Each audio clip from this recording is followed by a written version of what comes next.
오늘도 저는 별로 드릴 말씀은 없습니다. 오늘 백브리핑 없으신가요? 없습니다. 진실 공방을 계속하는 게 누구한테도 도움이 되지 않기 때문에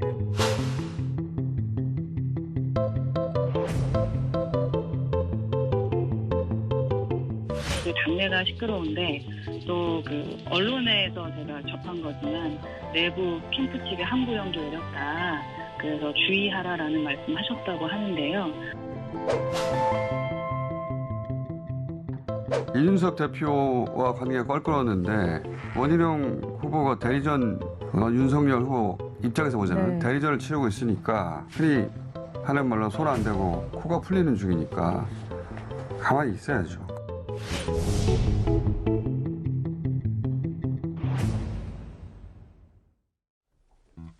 네, 지금부터 저희가 준비한 4위와 6위가 나와 있습니다.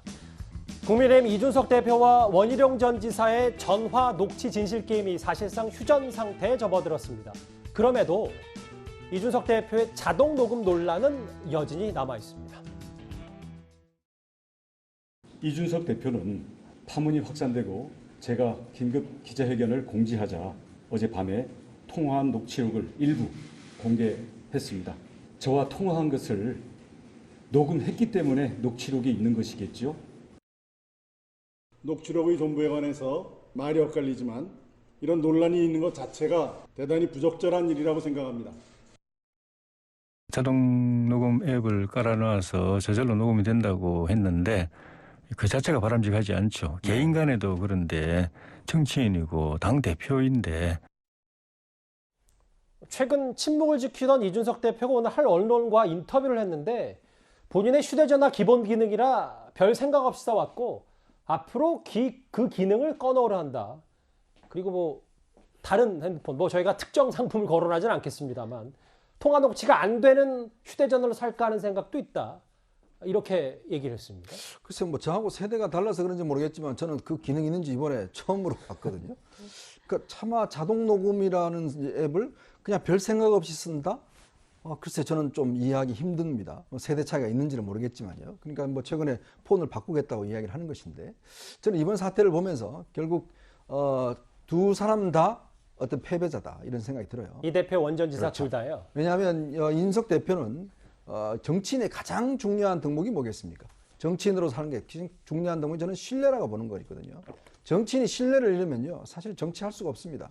다른 사람이 이 사람을 믿지 못하면 정치라는 게 그렇지 않습니까? 여러 사람과 함께 하는 게 정치고 당도 무리당이지 않습니까? 무리가 많이 모여있을 때 당이 이루어지는 거거든요. 근데 그 당의 수장이 다른 사람과 대화 내용을 일일이 다 녹음을 했다? 근데 상황에 따라 또 그걸 또 풀었다? 그게 또 유출이 됐다? 이렇게 되면 앞으로 이준석 대표가 아마 대화를 상당히 꺼릴 겁니다. 이거 혹시 녹음되는 거 아니에요? 라고 이야기를 하고서 통화를 할 거예요. 자, 그러면 이준석 대표와 민감한 정치 이야기를 누가 이제 할 수 있을까요? 그럼 누가 믿을 수 있을까요? 저는 굉장히 정치인의, 즉 당대표의 신뢰라는 소중한 가치가 결국 자동 녹음 때문에 저는 굉장히 큰 상처를 입었기 때문에 이거 회복하기 쉽지 않습니다. 예. 또 하나는 원희룡 지사 같은 경우도 아무리 그렇지만 당내에 있는 이런 녹음을 갖다가 공개를 한다는 것 자체가 대선 후보지 않습니까?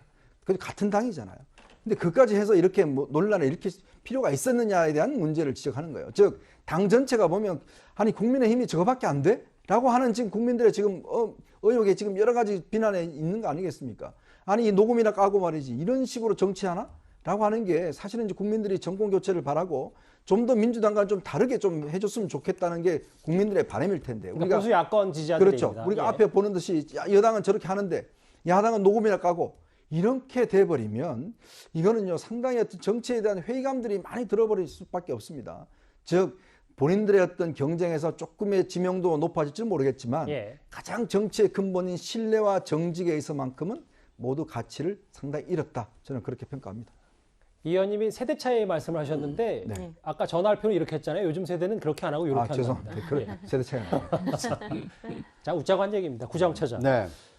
이 정치인의 신뢰 문제, 어쨌든 이준석 대표가 그래도 좀 시작에 이런 부분을 털고 가면 앞으로도 좀 더 개선이 되지 않을까 이런 시각도 함께 있는 것 같긴 하더라고요. 네, 그건 너무 긍정적으로 바라봐 주시는 것 같고요. 근데 저는 이번에 이제 이준석 대표의 그 녹취 파일 논란을 보면서 상당히 좀 놀랐던 것이 물론 그런 이견이 있을 수 있습니다. 그러니까 두 사람이 대화를 했다 하더라도 말을 하는 사람과 그 얘기를 듣는 사람의 어떤 해석의 차이가 있을 수 있기 때문에 논란이 될 수는 있습니다. 그런데 내 주장이 맞다라고 해서 그 통화했던 그 파일 녹음하는 것 자체도 굉장히 좀 이례적인 일이지만 내 얘기가 맞다는 걸 입증하기 위해서 그걸 이 녹취를 푼 파일을 올렸다.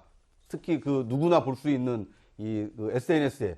그러니까 이것은 일반적인 상식을 가진 사람이라면 누군가를 공격하기 위해서 그렇게 할지는 모르겠습니다만 공당의 대표가 그리고 자당의 이 대선 후보와 나눈 얘기에서 내 말이 맞다는 걸 입증하기 위해서 파일을 공개한다는 것은 굉장히 너무 자기 소화적인 이 사고에 빠져 있는 것이 아닌가. 나를 변호하기 위해서 이 상대가 틀렸다는 것을 저렇게 파일까지 공개한다는 것은 앞으로 이제 이준석 대표가 젊기 때문에 앞으로 긴 시간 정치를 하셔야 될 텐데 아마 이번 일을 계기로 삼아서 그 공당의 대표, 특히 다수를 대변하는 사람이 언행에 얼마나 심중해야 되는지 이걸 그 깨닫는 계기가 됐으면 하는 바람입니다. 예.